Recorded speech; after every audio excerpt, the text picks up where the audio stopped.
का जिउतिया व्रत का कथा कि ये तीसरा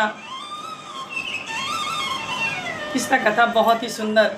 एक गांव में एक राजा रहे करते थे। धन से बहुत संपूर्ण थे, पर उनके पास कोई संतान नहीं था। रानी भी कोई व्रत करना, कोई पूजा पाठ करना नहीं जानती थी। और काफ़ी दिन बीतने के बाद रानी बहुत निराश होने लगी। सबके बच्चे देख करके उन्हें भी लगे कि हमारे पास भी एक बच्चा रहता, हमारे महल में खेलता कूदता। इस प्रकार से जो है वो गांव के पास देखती हैं, बहुत सी औरतें एक जगह एकत्रित हुई हैं तालाब के पास। वो कहने लगती हैं कि राजा साहब मुझे वहाँ ले चलिए जहाँ ये सभी औरतें एकत्रित हुई हैं। मुझे भी जाने का मन कर रहा है, घर में मन लगता नहीं, आप ले चलिए। राजा साहब वहाँ ले जाते हैं और ले जाके वहाँ पहुँचा देते हैं, पहुँचा के चले आते हैं। वहाँ बैठी और बैठ करके उन्हें विधि पूर्वक जो है जिउतिया व्रत का वहाँ चीलों सियारों से लेकर के 5वें कथा तक जो है सभी कुछ सुनी और कहीं कि बहनों मुझे भी विधि पूर्वक समझा के कहो किस व्रत के करने से क्या होता है और किस प्रकार किया जाता है, मैं भी करूँगी नियम पूर्वक। उसमें से स्त्री समझाने लगी कि सुनो, एक दिन पहले नहा खा करते हैं और जो है नियम पूर्वक इस व्रत को करते हैं। पकवान बना करके भोर में चीलों सियारों को देते हैं, खुद भी जलपान कर लेते हैं, सरगही जिसको बोलते हैं सरगही खाते हैं और चीलों सियारों को चढ़ाते हैं। और अगले दिन जो है जिस दिन जिउतिया रहता है उस दिन पूरे दिन व्रत रखते हैं, निर्जला होकर के निर्जला व्रत रखते हैं पूरे दिन। और उसके अगले दिन पारण होता है, वो भी कुछ गरम चीज़ खा करके ही पारण किए जाते हैं। अब विधि पूर्वक जो करे उसका मनोकामना पूरा होता है। कहने लगी कि ठीक है, हम भी इस व्रत को करेंगे। इस प्रकार जो है रानी उस व्रत को की और करके जो है विधि पूर्वक करके और रानी जो है पारण की। पारण करने के कुछ दिन बाद जो है रानी उम्मीद से रही, उनके जो है उम्मीद हो गया बच्चा होने का। बहुत खुशी हुआ, महल में बहुत जो है खुशियाँ मनाई गई। अगले जिउतिया आते आते तक उनके महल में जो है बच्चा का किलकारी आने लगा।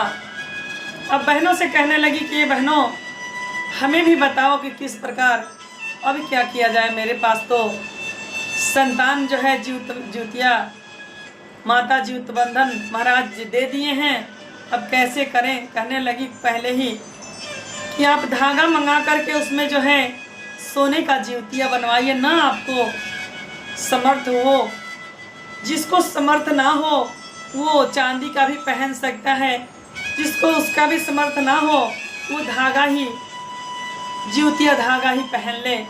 इस प्रकार होता है और उसे गले में डाल लेना चाहिए। रानी सुन करके मंगाई और मंगा करके जो है उसमें सोने का जिउतिया बनवा करके सोना और चांदी दोनों गंगा जमुना करके और उनने व्रत रखी और व्रत रख करके अगला जो है जिउतिया उनने उस प्रकार की और वो जिउतिया जो है पहन ली गले में। गले में जब पहन ली तो राजा साहब देखे तो कहने लगे कि ये क्या, ये धागा क्यों पहन रखी हो, हम तो इतना धनवान नामी हैं और कोई आएगा अगर देखेगा तुम्हारे गले में कि रानी जो है गले में धागा पहनी है, कोई क्या कहेगा, खोल के फेंक दो। कहने लगी कि नहीं, ये सभी ने बताया है। कहने लगी नहीं। राजा साहब कहने लगे कि मैं उस जगह पे 9 लाखा हार बनवा दूंगा और इसको खोल करके फेंक दो। राजा साहब इस प्रकार हार जो है रानी को बनवा दिए और वो जीवतिया उतरवा दिए। जैसे जीवतिया उनके गले से उतरता है वैसे ही जो है बच्चा उनके पास से अलोप हो जाता है। कहाँ चला जाता है कोई पता नहीं चलता। पूरे राज्य में बहुत हाहाकार मच गया और ढूंढने लगे कि ये बच्चा कहाँ गया, कहीं पता नहीं लग रहा है। अब जो है उन्हीं जो औरतों ने बताई थी उनको व्रत करने को, उन्हीं से कहने लगी, रोने लगी, छटपटाने लगी कि अभी तो मैं कल ही जीवतिया व्रत करी हूँ, इतना नन्हा बच्चा मेरा कहाँ चला गया, कौन उठा के लेके चला गया, मेरे से अलोप हो गया। उन्हीं बहनों में गए कहीं कि क्या जीवतिया पहनी हो धागा, कहने लगी कि नहीं। हमारे राजा साहब कहने लगे कि हम इतने धनवान हैं, कोई आएगा देखेगा तो क्या कहेगा कि रानी के गले में ये धागा अच्छा नहीं लग रहा है। राजा साहब उतरवा दिए। सभी औरतें मिलकर के बोली ऐसी गलती ना करो, जीवत बंधन महाराज से जो है माफ़ी मांगो और वो धागा आप पहनो और प्रार्थना करो, क्या पता आपका जो है प्रार्थना सुन ले, आपका बच्चा आ जाए। दूसरे दिन बीतने के बाद जो है जब वो जो अपना धागा तुरंत ही पहनी और 2 दिन बीत गया था बच्चा का खोने का, उतना नाना बालक कहाँ चला गया, कौन ले गया, ये शोर हो गया।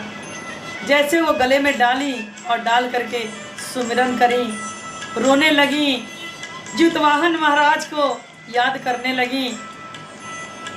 वैसे ही उनको आंगन में ही बच्चा रोता हुआ सुनाई दिया। बाहर वो खड़ी होकर के ढूंढ रही हैं, खोज रही हैं, आके देख रही है तो बच्चा जो है आंगन में रो रहा है। यह देख करके बहुत खुश हुई और वो जितना जानती थी उतने औरों में प्रचार की कि आप लोग भी जीवतिया व्रत कीजिए अपने अपने बच्चों के लंबी आयु के लिए, और जो निसंतान है उसको भी संतान होगा। आप जीवित बंधन का व्रत कीजिए, नियम पूर्वक पालन कीजिए। तो जीवित बंधन महाराज की जय।